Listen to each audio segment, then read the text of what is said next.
പാർട്ടിയിലും സ്ഥാനാർത്ഥി നിർണയത്തിലും ഈഴവ പിന്നോക്ക സമുദായങ്ങളെ വെട്ടിനിരത്തുന്ന സംസ്ഥാന കോൺഗ്രസ് നേതൃത്വത്തിന്റെ സമീപനം തുടർന്നാൽ അടുത്ത നിയമസഭാ തെരഞ്ഞെടുപ്പിൽ തോറ്റ് തുന്നം പാടുമെന്ന് ACCയുടെ രഹസ്യ സർവേ ചൂണ്ടിക്കാട്ടുന്നു. വരുന്ന പഞ്ചായത്ത് തെരഞ്ഞെടുപ്പിൽ മുന്നേറാൻ കഴിയാത്ത സ്ഥിതിയാവുമെന്നും സർവേയിൽ പറയുന്നു. ജനസംഖ്യയിൽ 29% വരുന്ന ഈഴവർക്ക് കോൺഗ്രസിൽ നേരിടേണ്ടി വരുന്ന കടുത്ത അവഗണന സംബന്ധിച്ച് നിരവധി പരാതികളാണ് AICCക്ക് ലഭിക്കുന്നത്.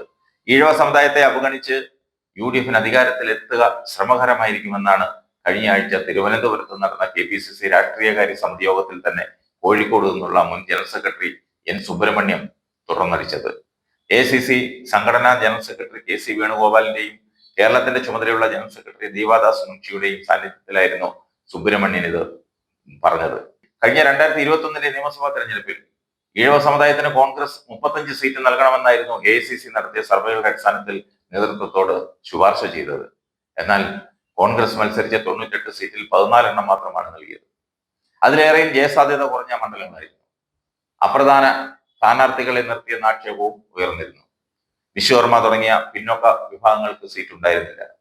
ഈഴവ സമുദായത്തിന് 27 സീറ്റാണ് CPM നൽകിയത്. പിന്നോക്ക വിഭാഗങ്ങൾക്ക് 35 സീറ്റ് നൽകിയ LDFന് 99 സീറ്റോടെ തുടർഭരണം ലഭിച്ചു. UDF 41 സീറ്റിൽ ഒതുങ്ങി. കോൺഗ്രസ് ജയിച്ചത് വെറും 22 സീറ്റിൽ. അതിൽ ഈഴവ MLA ഒരാൾ മാത്രം, K ബാബു. നേരത്തെ നിയമസഭയിൽ കോൺഗ്രസിന് 29 ഈഴവ MLA ഉണ്ടായിരുന്നതാണ്. വിശ്വകർമ്മ, ധീവര, നാടാർ സമുദായങ്ങൾക്കും പ്രാതിനിധ്യം ലഭിച്ചിരുന്നു.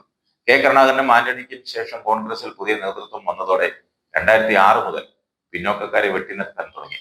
35 സീറ്റ് വരെ കൊടുത്തിരുന്നത് 17 ചുരുങ്ങി. അതോടെ കോൺഗ്രസിന്റെ തകർച്ചയിൽ തുടങ്ങി. ആ തെരഞ്ഞെടുപ്പിൽ ഭരണത്തിൽ വന്നത് VS അച്യുതാനന്ദൻ സർക്കാരാണ്. 2011 4 സീറ്റിന്റെ മാത്രം ഭൂരിപക്ഷത്തിൽ UDF അധികാരത്തിൽ വന്നപ്പോൾ ഈഴവ MLA 3 ചുരുങ്ങി. 2016 2021 അത് 1 ചുരുങ്ങി. അവഗണനയിൽ നാടാർ സമുദായവും കടുത്ത അതൃപ്തിയിലാണ്.